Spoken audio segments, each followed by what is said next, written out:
الحمد لله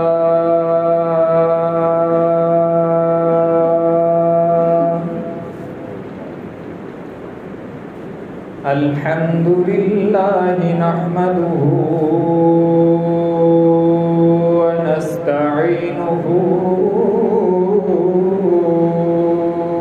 ونستغفره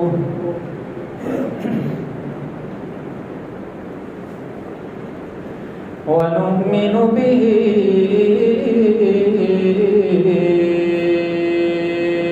ونتوكل عليه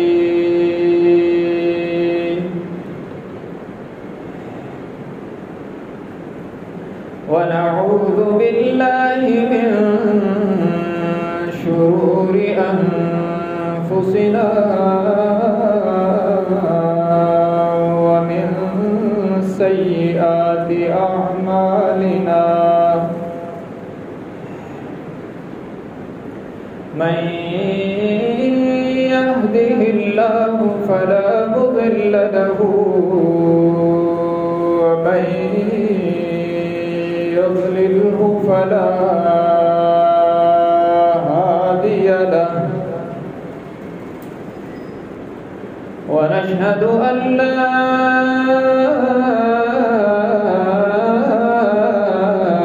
إله إلا الله وحده لا شريك له ونشهد أن سيدنا وسندنا وشفيعنا وقاعدنا الأعظم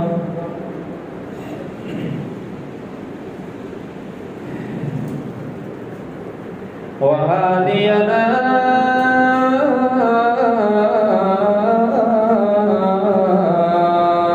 ومرشدنا ومأوانا وملجانا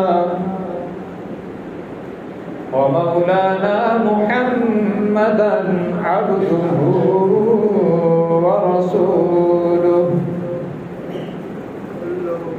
أرسله بالحق بشيرا ونذيرا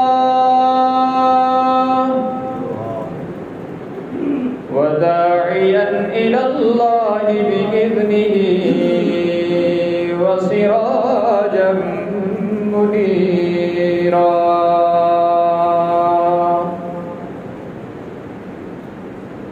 وصلى الله تعالى عليه وعلى آله وأصحابه وبارك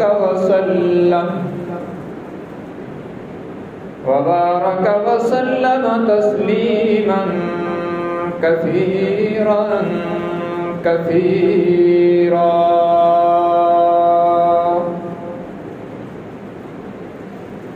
أما بعد فأعوذ بالله من الشيطان الرجيم بسم الله الرحمن الرحيم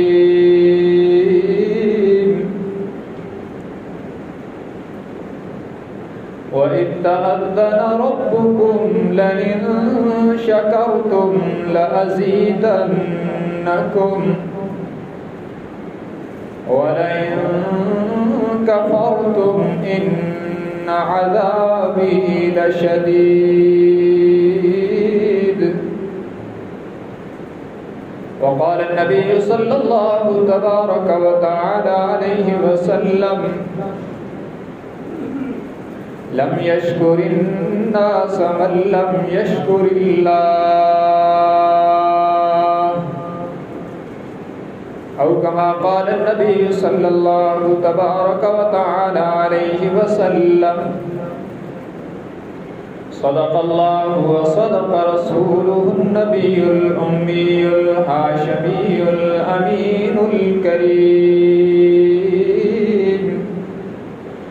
ونحن على ذلك لمن الشاهدين والشاكرين والحمد لله رب العالمين. إن الله وملائكته يصلون على النبي يا أيها الذين آمنوا صلوا عليه وسلموا تسليما. اللهم صل على محمد وعلى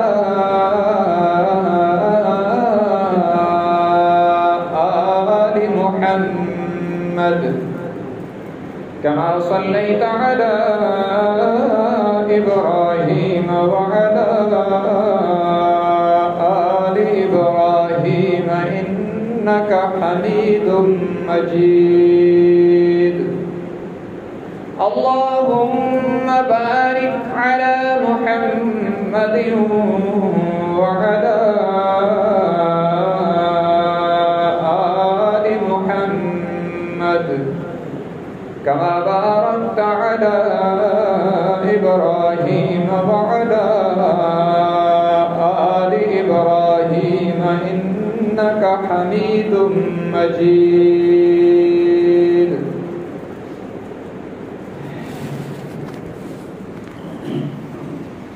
حاضرین گرامی کا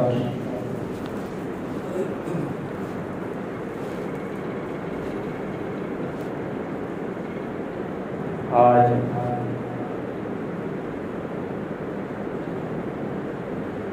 12 اگست 2022 کا یہ جمعہ ہے اور اتوار کو 14 اگست کی تاریخ ہے جو پاکستان کا یوم تاسیس ہے. اسلامی مہینوں کے اعتبار سے 27 رمضان المبارک کو اور انگریزی تاریخ کے اعتبار سے 14 اگست 1947 کو مملکت خداداد پاکستان معرض وجود میں آیا ہے. تو آج کی گفتگو میں اس حوالہ سے چند ضروری گزارشات پیش کی جا رہی ہیں.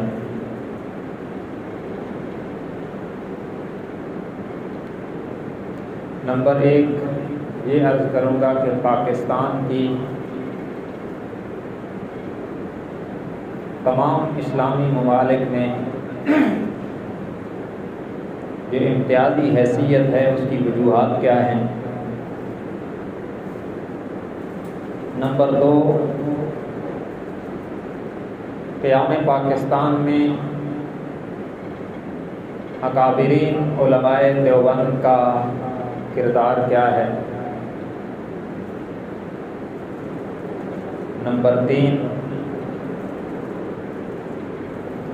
پاکستان بنانے کے عنوان پر اکابرین کی جو 2 مختلف رائے تھیں ان کا مسلمانوں کو فائدہ کیا ہوا ہے. اور نمبر 4 ہمیں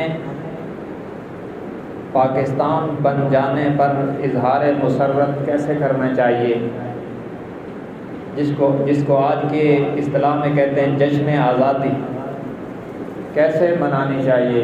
اسلام کی تعلیمات کیا ہیں، شریعت کے احکام کیا ہیں. یہ چند باتیں آج کی گفتگو کا موضوع ہیں. یہ بات ذہن میں رکھیں کہ پاکستان کا وجود بلا شبہ اللہ تبارک و تعالیٰ کی امت مسلمہ پر بہت بڑی نعمت ہے. اللہ نے اسے ایسی خصوصیات سے نوازا، بعض ایسی خصوصیات اس مملکت کے حصے میں رکھی ہیں جو تمام اسلامی ممالک میں بھی کسی ملک میں یہ ساری خصوصیات یکجا نظر نہیں آتی۔ یہ ملک پاکستان ہے جو مدینہ منورہ کی ریاست کے بعد پاکستان وہ منفرد ملک ہے جو خالصتاً اسلام کے نام پر معرض وجود میں آیا ہے۔ جناب نبی مکرم صلی اللہ علیہ وسلم نے مدینہ منورہ میں باقاعدہ اسلامی ریاست کی بنیاد رکھی، اور پھر اس دھرتی پر پاکستان وہ مملکت ہے کہ جس کی بنیاد اسلام کے بنیاد پر رکھی گئی، دو قومی نظریے کی بنیاد پر اس مملکت کو حاصل کیا گیا کہ کفر کے ساتھ رہ کر ہم اسلام کا نفاذ نہیں کر سکتے، لہذا الگ مملکت حاصل کر کے اسلام کی بنیاد پر حاصل کر کے وہاں پر اسلامی قوانین کو نافذ کیا جائے۔ اس نظریے کی بنیاد پر، اسلام کی بنیاد پر پاکستان کو حاصل کیا گیا، اور اس کا وجود، یہ مملکت معرض وجود میں آئی ہے۔ یہ اس کی خصوصیت ہے۔ مدینہ منورہ کی ریاست کے بعد آگے نافذ کرنے والوں نے کس طرح نافذ کیا یہ الگ بات ہے، لیکن اس کا حصول اسی بنیاد پہ ہوا ہے۔ اور پھر اس کے بعد دوسری خصوصیت یہ بھی ہے کہ پاکستان کا جو آئین ہے وہ مجموعی طور پر اسلامی آئین ہے۔ اس میں یہ ضمانت ہے کہ قرآن و سنت کی پاسداری کی جائے گی۔ اس کا نفاذ ہے، یعنی یہ نافذ کرنے والوں کی کمی ہے، اور اس پر بحث ہو سکتی ہے، اور بعض ڈکٹیٹروں نے آ کر اور مختلف قسم کے لوگوں نے آ کر اسے چھیڑنے کی کوشش کی، لیکن مجموعی طور پر جو آئین مرتب کیا گیا وہ آئین اسلامی ہے۔ اور ایک خصوصیت اس ملک کی، اس مملکت کی یہ بھی ہے کہ تمام اسلامی ممالک میں صرف پاکستان ہے جیسے اللہ نے ایٹمی طاقت بنایا، جس وجہ سے پوری دنیا کفر پر اس کا روگ ہے، اور یہ قوت بھی اللہ کی بہت بڑی نعمت ہے۔ مسلمانوں کا سر فخر سے بلند ہوا ہے اس وجہ سے کہ ایک اسلامی ریاست جو خالصتاً مذہب اسلام کی بنیاد پر معرض وجود میں آئی ہے، اللہ نے اسے ایٹمی طاقت بنایا۔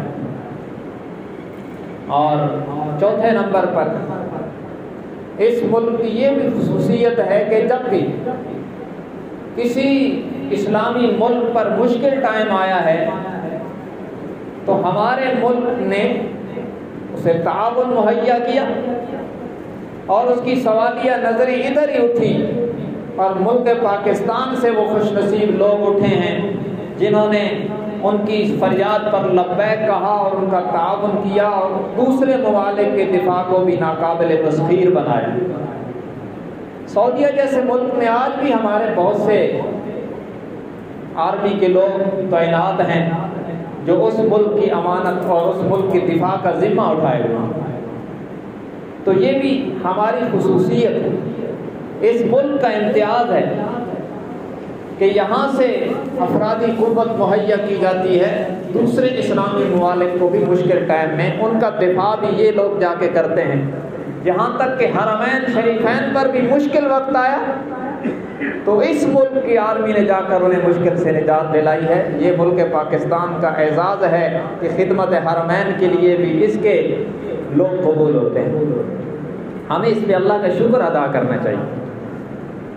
اور پھر یہ بھی پاکستان کی خصوصیت ہے الحمدللہ کہ بہت سے اسلامی ممالک میں بھی وہ مذہبی آزادی نہیں ہے جو یہاں ہمیں میسر ہے۔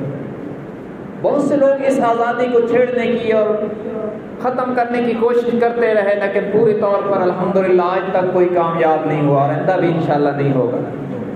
سعودیہ جیسے اسلامی ملک میں بھی وہ مذہبی آزادی نہیں ہے جو یہاں ہے۔ وہاں کوئی آپ اپنی مرضی کا اجتماع نہیں کر سکتے۔ ہم جب مسجد نبوی میں تھے، ایک بندے نے وہاں نعت پڑھنے کی کوشش کی اور لوگ اس کے گرد جمع ہو گئے، فوراً وہاں کی پولیس نے اٹھا لیا کہ حکومت کی مرضی کے بغیر تم یہاں کوئی اجتماع نہیں کر سکتے، اور یہاں ہم جلسے کریں، اجتماعات کریں، تو الحمدللہ اس میں ہم بہت حد تک آزاد ہیں۔ یہ پاکستان اللہ کی بہت بڑی نعمت ہے اس حوالے سے کہ ہمیں بہت حد تک یہاں پر مذہبی آزادی میسر ہے، اور اپنے مذہب کا پرچار، اجتماعات، جلسے وہ ہم کر سکتے ہیں۔ اس پر بھی ہمیں اللہ کا شکر ادا کرنا چاہیے۔ اس طرح کی بہت سی خصوصیات ہیں جو اللہ نے پاکستان کو عطا فرمائی، اور جن لوگوں کو اللہ نے پاکستان سے باہر جانے کا موقع دیا انہیں بڑی قدر آتی ہے وہاں جا کر کہ پاکستان میں ہم کتنے آزاد ہیں اور کتنے محفوظ ہیں اور کتنی ہمارے لیے آسانیاں ہیں۔ یہ دوسرے ممالک میں جب بندہ جاتا ہے اس کو پتہ چلتا ہے کہ وہاں پر کتنی پابندیاں ہیں اور پاکستان میں کتنی آزادیاں ہیں۔ بہت سی کمیوں اور کوتاہیوں کے باوجود ابھی بھی پاکستان اسلامی دنیا میں ایک امتیازی حیثیت رکھتا ہے، اور اللہ نے جغرافیے کے لحاظ سے بھی پاکستان کو ایسی جگہ پہ قائم کیا ہے کہ اس کے امن سے پورے خطے کا امن وابستہ کر دیا گیا۔ تو ہر طرح سے یہ ملک ہمارے لیے اللہ کی بہت بڑی نعمت ہے۔ اب دوسری بات کہ یہ ملک جب حاصل ہوا، یہ مملکت جب وجود میں آئی ہے، تو کردار کس کا تھا؟ یاد رکھیں، تمام شعبۂ زندگی سے تعلق رکھنے والے لوگوں نے اس ملک کے حصول میں قربانیاں دی۔ کسی بھی طبقے کی قربانیوں کی نفی نہیں کی جا سکتی، اور یہ ایک دو بندوں کی قربانیوں سے یہ ملک حاصل نہیں ہوا، یہاں لاکھوں لوگوں کی قربانیاں لگی ہیں، لاکھوں لوگ ذبح ہوئے، شہادتوں کے جام پیے، اور تب جا کر یہ بہار آئی ہے، اور اس میں زندگی کے مختلف شعبوں سے تعلق رکھنے والے لوگ شامل ہیں۔ مردوں کی قربانیاں بھی ہیں، خواتین کی قربانیاں بھی ہیں، اور ہم تمام قربانیوں کو سلام کرتے ہیں اور تمام شہداء کے درجات کی بلندی کی دعا کرتے ہیں کہ جن کی قربانیوں کی برکت سے یہ ملک حاصل ہوا ہے، اللہ تبارک و تعالی سب کے درجوں کو بلند سے بلند تر فرمائے۔ کسی طبقے کی قربانیوں کی نفی نہیں کی جا سکتی، یاد رکھیں، لیکن یہ بات ذہن میں رکھیں، پاکستان کا حصول مذہب کی بنیاد پہ ہوا ہے۔ پاکستان بنانے کی تحریک مذہبی تحریک تھی، اور کوئی بھی مذہبی تحریک اس وقت تک کامیاب نہیں ہو سکتی جب تک اس وقت کے علماء کرام اس میں روح نہ ڈالیں۔ جب تک مذہبی تحریک کو علماء کرام لیڈ نہ کریں، جب تک مذہبی تحریک کے قائد علماء نہ ہوں، تو وہ تحریک کامیاب نہیں ہوتی۔ اس لیے کہ مذہبی تحریک کو قرآن و سنت کے دلائل چاہیے ہوتے ہیں۔ مذہبی تحریک کو جو بنیادی طور پر روح فراہم کرتے ہیں اور دلائل کی دنیا میں اسے لوگوں کے ذہنوں میں اجاگر کرتے ہیں، وہ علماء کرام ہوتے ہیں۔ جب مذہبی تحریکوں کو علماء لیڈ کرتے ہیں تو پھر وہ عروج کو جاتی ہیں اور پھر وہ کامیابیوں سے ہمکنار ہوتی ہیں۔ تو پاکستان بنانے کی تحریک مذہبی تحریک تھی۔ اس ملک کو خالصتاً اسلام کی بنیاد پر حاصل کیا گیا، تو یہ تحریک بھی اللہ کی مدد سے کامیاب ہوئی اور علماء کرام کی قیادت اور ان کی محنتوں کی برکت سے کامیاب ہوئی۔ سب سے پہلے پاکستان کا تصور کس نے پیش کیا ہے؟ دنیا علامہ اقبال مرحوم کا نام لیتی ہے، اور ہمیں اس شخص کی قدر کرنی چاہیے۔ بہت قابل آدمی تھے، بڑے قیمتی اشعار کہے، اور ان کا نظریہ قابل قدر ہے، امت کو جو فکر دی وہ قابل قدر ہے۔ لیکن یاد رکھنا، سب سے پہلے مصور پاکستان حکیم الامت مولانا اشرف علی تھانوی تھے رحمت اللہ تعالی علیہ۔ جون 1928 میں مولانا عبد الماجد دریابادی لکھتے ہیں کہ میری ملاقات ہوئی حضرت تھانوی سے، تو انہوں نے فرمایا کہ میں چاہتا ہوں ایک ایسی ریاست قائم ہو جس میں اسلام کا قیام ہو، شرعی حدود کا نفاذ ہو، بیت المال قائم ہو، زکوٰۃ کا نظام رائج ہو، حدود اور قصاص کا نظام قائم ہو، اور ظاہر ہے کہ یہ سارا کچھ علیحدہ اسلامی ریاست کے قیام کے بغیر ممکن نہیں ہے، تو اس کے لیے ہمیں الگ سے ایک ملک بنانا ہوگا۔ یہ تصور 1928 میں حضرت مولانا اشرف علی تھانوی صاحب نے پیش کیا، اور پھر 1930 کے اندر علامہ اقبال مرحوم نے اسی کو اجاگر کیا، اور وہ مصور پاکستان کہلائے۔ کسی نے حضرت تھانوی سے کہا آپ نے یہ تصور پیش کیا، نام علامہ اقبال کا چلتا ہے، تو حضرت نے فرمایا بھائی ہمیں نام سے غرض نہیں، ہمیں کام سے غرض ہے۔ ملک وجود میں آنا چاہیے، نام کسی کا بھی ہو، اسلام کے نام پر ایک عظیم مملکت کا قیام ہونا چاہیے۔ یہ حضرت تھانوی رحمہ اللہ کی محنت تھی۔ اور پھر مسلم لیگ کی حمایت میں جھانسی کے الیکشن میں حضرت تھانوی نے وہ فتویٰ لکھا جس کے مطابق انہوں نے کہا کہ کانگریس کو ووٹ نہ دیا جائے، تو اس کا سارا فائدہ مسلم لیگ کو ہوا جو اس وقت پاکستان بنانے کی عظیم تحریک تھی۔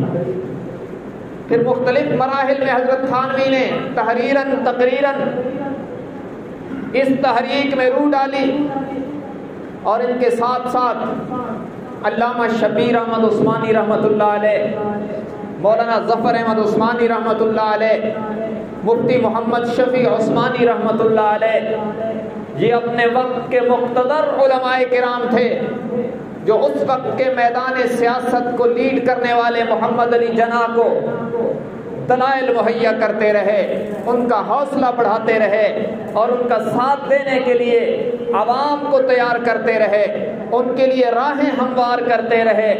اور یہی وجہ ہے کہ جب قائد اعظم محمد علی جناح کو کہا گیا کہ آپ کے تو جناب علماء مخالف ہیں، تو اس شخص نے کہا میرے ساتھ ایک ایسا عالم ہے کہ اگر اس کا علم ایک پلڑے میں رکھ دیا جائے اور سارے ہندوستان کا علم اس دوسرے پلڑے میں رکھ دیا جائے، تو اس اکیلے شخص کا علم ہندوستان کے سارے علماء کے علم سے بھاری ہو جائے گا، اور وہ مولانا اشرف علی تھانوی ہے۔ یعنی قائد اعظم محمد علی جناح بھی ان کے علم کا قدردان تھا، ان کی خدمات کا قدردان تھا، اور وہ کہا کرتا تھا اگر یہ علماء میرا ساتھ نہ دیتے تو میں اپنی جد و جہد میں کامیاب نہ ہوتا۔ تو اس تحریک میں ان شخصیات نے روح ڈالی ہے۔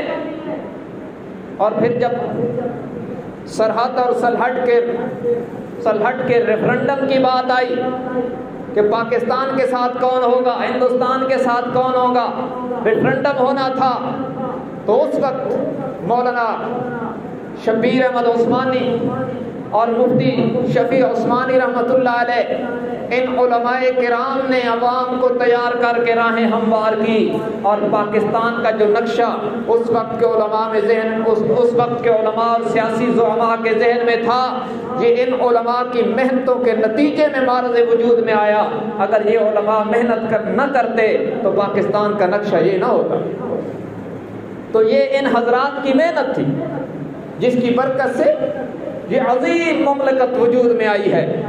یہ لوگ محمد علی جناح کے ساتھ کھڑے رہے، ان کے لیے راہیں ہموار کرتے رہے، ان کا تعاون کرتے رہے، تو تب جا کر یہ ملک وجود میں آیا۔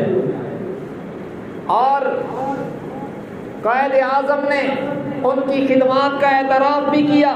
اس کی وجہ یہ ہے کہ جب یہ ملک بن گیا 14 اگست 1947 کو، جب پرچم کشائی کا وقت آیا ہے، تو کراچی کی سرزمین پر محمد علی جناح نے جو جھنڈا جس شخصیت کے ہاتھ میں دیا اسے شبیر احمد عثمانی کہتے ہیں، اور انہوں نے کہا بھی کہ آپ جھنڈا لہرا دیں۔ قائد اعظم نے فرمایا جناب یہ آپ کا حق بنتا ہے، کہ پاکستان کا علم ہو اور آپ کے مبارک ہاتھوں سے بلند ہو.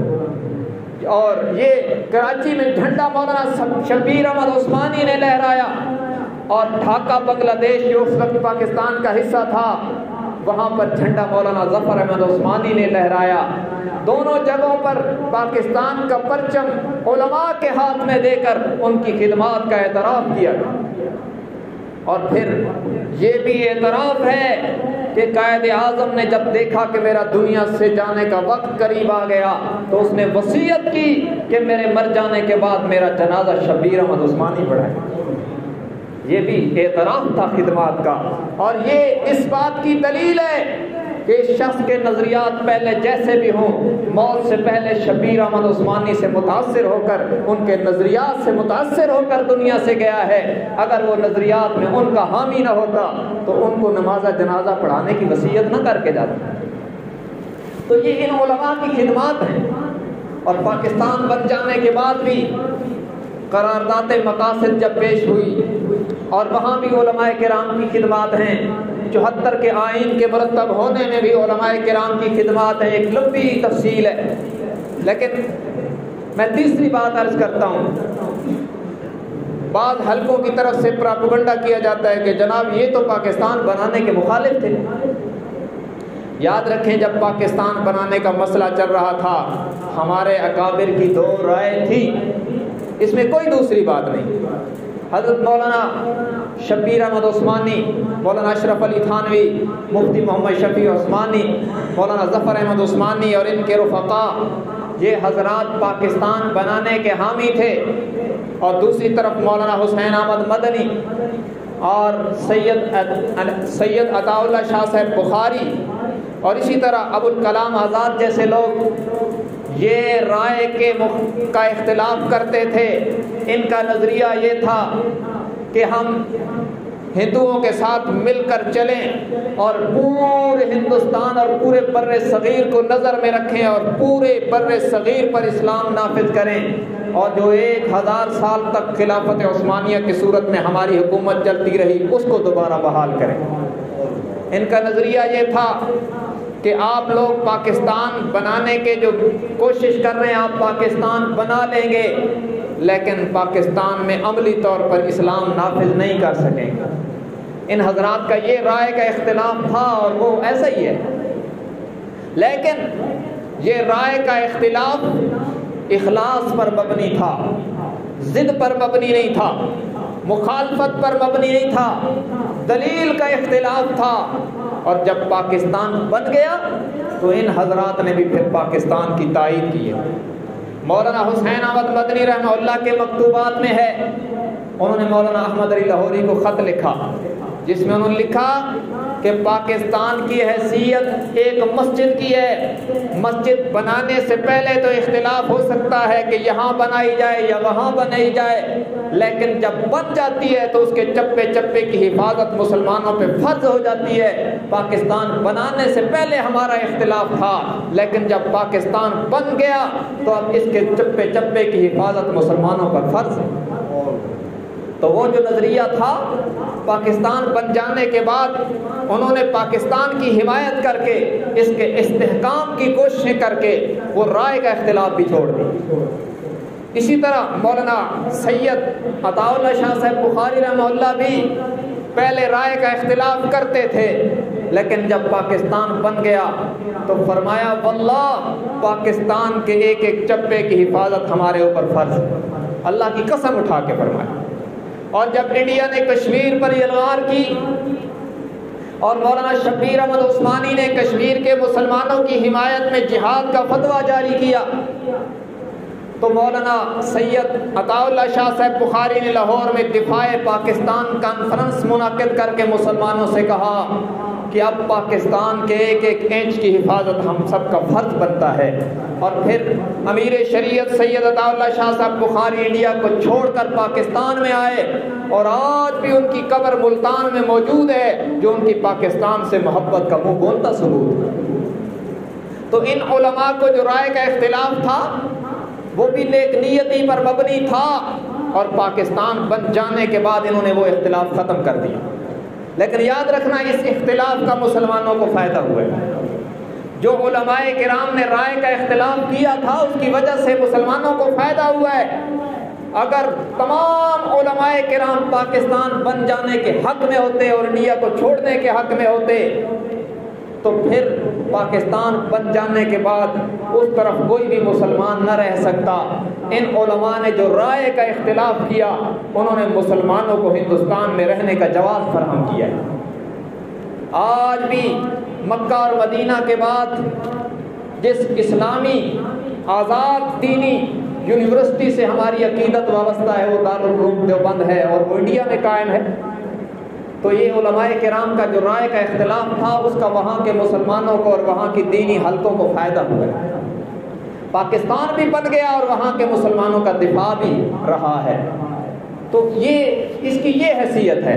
لیکن آج کے میڈیا میں جہاں یہ تصور کیا جاتا ہے کہ یہ پاکستان کے مخالف تھے، جی بھائی اگر رائے کا اختلاف ہمارے اکابر نے کیا تو یہ بھی تو دیکھو کہ قائد اعظم کے کندھوں کو مضبوط بھی ہمارے اکابر نے کیا اور پاکستان کی پرچم کشائی ہوئی تو جھنڈا بھی تو میرے اکابر کے ہاتھوں میں نظر آتا ہے۔ اس کو بھی تو قوم کے سامنے رکھنا چاہیے۔ اب یہ ہے کہ ملک وجود میں آ گیا، الحمدللہ، سب کہتے ہیں الحمدللہ، اللہ کا شکر ہمیں اس پر ادا کرنا چاہیے۔ لیکن کیا شکر کا طریقہ یہی ہے کہ 14 اگست کو ہم بھنگڑے ڈالیں اور منہ میں باجے لگا کر لوگوں کے لیے انسانیت کے لیے ایذا کا باعث بنے؟ کیا شکر کا طریقہ یہ؟ یاد رکھنا جشن آزادی منانے کا جو طریقہ آج ہماری قوم نے اختیار کیا یہ طریقہ شریعت کے خلاف ہے اور پاکستان کی روح کے خلاف ہے۔ یاد رکھو شکر سے نعمت بڑھتی ہے اور اللہ اس بات پہ قادر ہے کہ امت مجموعی طور پر پاکستان کی عوام اگر شکر ادا کرے تو رقبہ بھی بڑھا دے اور استحکام کو اس سے بھی زیادہ مضبوط بڑھا دے۔ یہ اللہ کا وعدہ ہے۔ یہ قرآن کریم 13واں پارہ سورہ ابراہیم کا دوسرا رکوع ہے۔ خود رب العالمین فرماتے ہیں، فرمایا لَإِن شَكَرْتُمْ لَأَزِيدَنَّكُمْ وَلَئِن كَفَرْتُمْ إِنَّ عَذَابِي لَشَدِيدٌ۔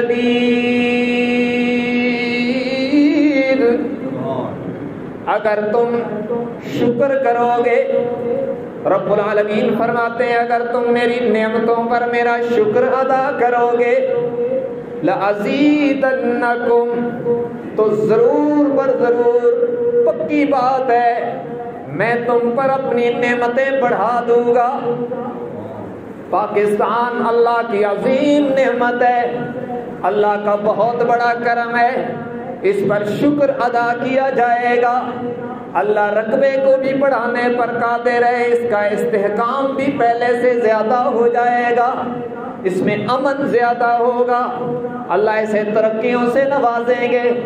جب امت مجموعی طور پر شکر ادا کرے گی، صلاۃ الشکر پڑھ کے رب کے سامنے سجدہ ریز ہوگی، جب شہداء کو اس پاکستان بنانے کی تحریک میں جانے دینے والے خوش نصیبوں کو ایصال ثواب کیا جائے گا، ان کی خدمات کو خراج تحسین پیش کیا جائے گا، ان کے کارناموں سے اپنی نسل نو کو آگاہ کیا جائے گا، اور پاکستان بنانے کے مقصد کو اجاگر کر کے اس مقصد کو رائج کرنے کی اور یہاں ملک میں نفاذ اسلام کی محنت کی جائے گی۔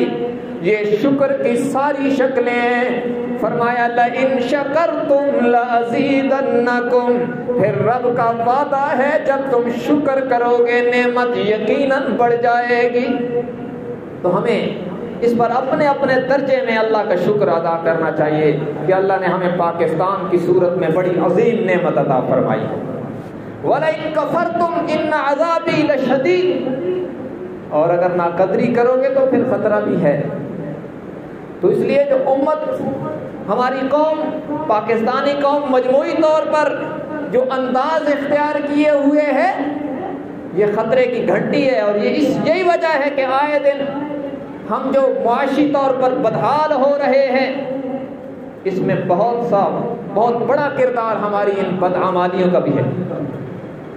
ورنہ جن ہمارے اکابر نے آزادی کے لیے محنت کی ان کے اخلاص میں کوئی شک نہیں تھا، اور بڑی بڑی قربانیاں لگی ہیں، بڑی بڑی عظیم قربانیاں لگی ہیں اس ملک کو حاصل کرنے کے لیے.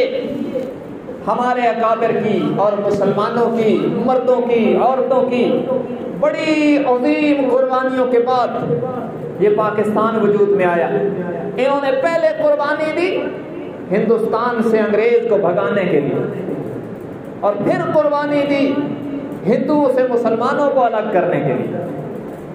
تو ہمارے اکابر کی، اسلاف کی، اسلاف کی قربانیاں ہیں کہ انہوں نے ہر میدان میں مشقتیں جھیل کر، جیلیں کاٹ کر امت کو رہنمائی فراہم کی، اور ان کی قیادت میں چلتے ہوئے امت نے پہلے انگریز کو یہاں سے بھگایا، اور پھر مملکت خداداد پاکستان کا وجود، پاکستان کا قیام معرض وجود میں آیا. تو یہ سب ہمارے اکابر کی محنتوں کی برکات ہیں، ان کا ہمیں اعتراف کرنا چاہیے اور ان حضرات کی تعلیمات کو عام کرنا چاہیے، انہیں خراج عقیدت پیش کرنا چاہیے. اس طرح کے موقعوں پر شرعی حدود کو پھلانگنا اور شرعی حدود سے کراس کر کے آگے بڑھنا یہ خطرناک ہے. جن لوگوں نے آزادی کے لیے محنت کی ہے، آج لوگ بڑی گھٹائی سے میڈیا پہ آ کے بعض لوگ کہہ دیتے ہیں جناب حسین احمد مدنی تو پاکستان بنانے کے مخالف تھے، اور ابوالکلام آزاد تو پاکستان بنانے کے مخالف تھے، فلاں تو یہ تھا. رائے کا اختلاف ضرور تھا، لیکن انگریز کو بھگانے کے لیے میدان میں کون تھا؟ یہی لوگ تھے. یہ مولانا حسین احمد مدنی تھے. جب انہوں نے فتویٰ جاری کیا کہ انگریز کی فوج میں بھرتی ہونا حرام ہے، جب ہندوستان پر انگریز قابض تھا، یہ علماء میدان میں اترے اور موت کو سامنے دیکھ کر بھی پیچھے نہیں ہٹے. آج بھی انڈیا کے کئی درخت گواہ ہوں گے جن کے ساتھ یہ ورثائے نبوت کی لاشیں لٹکتی رہی، اور یہ مولانا حسین احمد مدنی تھے جنہیں بعض لوگ آج بھی پاکستان کا مخالف کہہ کر ٹھکرا دیتے ہیں. جب انگریز جج کی عدالت میں انہیں لایا گیا، اس کے ہاتھ میں قلم تھا، اس نے کہا حسین احمد تو نے کہا ہے کہ انگریز کی فوج میں بھرتی ہونا حرام ہے؟ فرمایا جج صاحب کہا کیا ہوتا ہے، میں اب بھی کہتا ہوں انگریز کی فوج میں بھرتی ہونا حرام ہے. اس نے کہا تجھے پتا ہے اس کی سزا کیا ہے؟ اس کی سزائے موت ہے.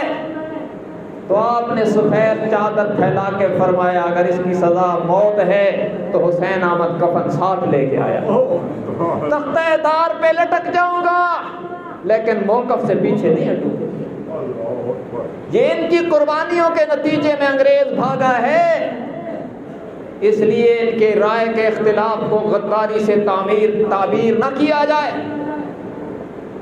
اور اس وقت آپ دیکھیں نا جب پاکستان کی تحریک عروج پر تھی تو دارالعلوم دیوبند کی جو انتظامی ٹیم تھی وہ 5 افراد پر مشتمل تھی.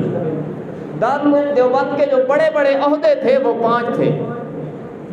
ایک تھا صدر محتمم، دوسرا عہدہ تھا محتمم، تیسرا عہدہ تھا ناظم، تیسرا عہدہ تھا صدر مدرس، اور چوتھا عہدہ تھا ناظم تعلیمات، اور 5واں عہدہ تھا مفتی اعظم. ان 5 عہدوں پر جو شخصیات تھیں، صدر مدرس تھے، صدر محتمم تھے مولانا شبیر احمد عثمانی رحمۃ اللہ علیہ، اور محتمم تھے حضرت مولانا قاری محمد طیب صاحب قاسمی رحمۃ اللہ علیہ، اور صدر مدرس تھے مولانا حسین احمد مدنی رحمہ اللہ، اور ناظم تعلیمات تھے حضرت مولانا مرتضیٰ حسن چاندپوری رحمہ اللہ، اور مفتی اعظم تھے دیوبند کے مفتی محمد شفیع رحمہ اللہ. یہ جو 5 افراد تھے ان میں سے 4 افراد وہ تھے جو پاکستان بنانے کے حامی تھے، اور صرف ان 5 لوگوں میں صرف ایک مولانا حسین احمد مدنی تھے جنہوں نے رائے کا اختلاف کیا، تو اسلام کی بر صغیر کی سب سے بڑی یونیورسٹی میں 5 افراد میں سے 4 لوگ پاکستان کے حامی تھے، ایک شخصیت نے رائے کا اختلاف کیا تو تب بھی اتنی بے انصافی کی گئی کہ کہا گیا جناب یہ علماء دیوبند تو پاکستان بنانے کے مخالف تھے۔ جہاں 4 اور 1 کا فرق ہے، وہاں پر پورے طبقے کو مخالف شمار کر کے ان کی کردار کشی کی جاتی ہے، جو ناانصافی کی بات ہے۔ ہمارے میڈیا کے دوستوں کو چاہیے کہ وہ حضرت تھانوی کا کردار بھی امت کو دکھائیں، مولانا شبیر احمد عثمانی کا کردار بھی ہماری نسلوں کو دکھائیں، ان کے فتوے دکھائیں، مفتی محمد شفیع صاحب رحمہ اللہ کی خدمات بھی اجاگر کریں، مولانا ظفر احمد عثمانی کی خدمات بھی امت کے سامنے رکھیں، تاکہ لوگوں کو پتہ چلے کہ ہمارے ہی وہ اکابر تھے جنہوں نے رات دن ایک کر کے قائد اعظم محمد علی جناح کا ساتھ دیا، اور ان کی محنتوں کے نتیجے میں یہ عظیم مملکت وجود میں آئی۔ اس کا بھی تو ہمیں اعتراف کرنا چاہیے نا۔ ایک طرف یک طرفہ پراپیگنڈا جو ہے وہ خطرناک ہوتا ہے، اور اس دور میں بھی جن لوگوں نے مولانا حسین احمد مدنی رحمہ اللہ اور ان جیسے اکابر کی گستاخیاں کی، اللہ نے ان کو دنیا میں ذلیل کیا ہے، یہ بڑے لوگ تھے۔ اور جب پاکستان بن گیا تو حضرت مدنی کے حالات میں ہے کہ پاکستان بن جانے کے بعد حضرت مدنی کو تہجد کی مناجات میں پاکستان کے حق میں دعائیں کرتے اور روتے سنا گیا۔